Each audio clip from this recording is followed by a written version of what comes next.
Busy ka ba at wala ka ng time pumunta at pumila sa BIR para kumuha ng iyong TIN ID? Sa video na ito, tuturuan ko kayong kumuha ng inyong digital TIN ID na pwede nyo gamitin sa inyong mga requirements. Sabi dito, ang digital TIN ID daw is a valid government-issued ID and can be used by the taxpayer for their transaction in government agencies and institutions, local government units, employers, banks, financial institution, and other relying parties subject to authentication and verification. By the way, ang video na ito ay para sa meron ng existing TIN. I'll be making tutorial video kung paano makakuha ng digital TIN ID without existing TIN. I-type mo lang sa iyong browser ang orus.bir.gov.ph. Ilagay ko na lang din sa description box para diretso na kayo. Then click mo itong new registration and click as an individual. Pero kung kayo naman ay partnership or corporation, yung non-individual ang piliin nyo. Scroll nyo lang sa baba, then click create an account.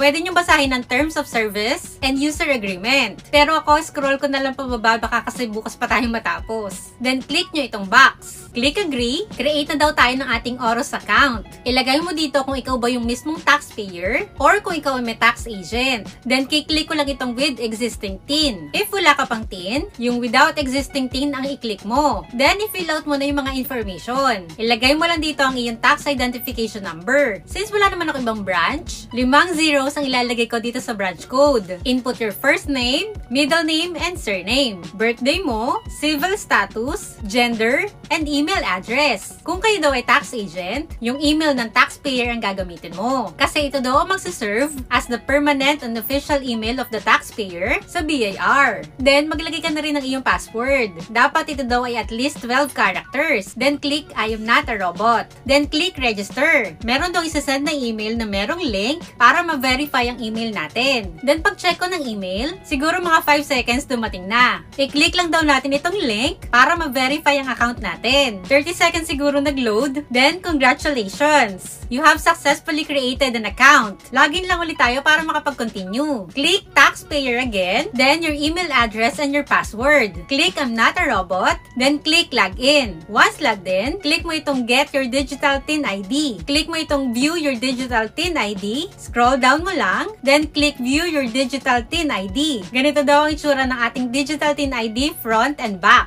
Click add photo ka lang. Sa pag-add daw ng picture, dapat ito daw ay naka-JPEG or PNG. Allowed file size is 10 MB maximum. Ang size nito ay 1x1 photo ID with white background na walang border. Dapat ito din daw ay taken not later than 6 months para mag-reflect ang ating current appearance. Pwede lang daw ang head coverings or hats for religious beliefs or traditions. Pero dapat daw ay hindi natatakpan ng any portion na mukha ng taxpayer. Hindi din daw pwede ang salamin o kahit anong accessories unless required ito for medical reason. Bawal din daw ang veil at face mask. Click proceed nyo lang. I-upload nyo lang yung photo na gagamitin. Then click generate digital TIN ID. Click mo lang din yung box, then click confirm. Hintayin lang natin ma-generate ang ating digital TIN ID. Yung sa akin siguro tumagal siya ng mga 30 seconds. Then gusto nila na mag-take tayo ng survey. Since I'm doing a tutorial, i-back lang muna natin. Ito daw ang itsura ng ating front ID. Then, i-click lang natin ang see back details. Pwede nyo daw i-scan para ma-validate ang information. Nakalagay din dito ang ating TIN, RDO, complete name, at kung kailan na-issue ang ating digital TIN ID. Pwede nyo din i-download ang inyong ID. Diba, napakadali lang pala kumuha ng ID ngayon? Kahit nasa bahay kayo, basta meron kayong cellphone at internet, ay makukuha nyo na ang inyong digital TIN ID. Marami pa akong tutorial videos na gagawin. At kung gusto nyo din mag-earn ng extra income by being an affiliate, pwede nyo panoorin ang video na ito.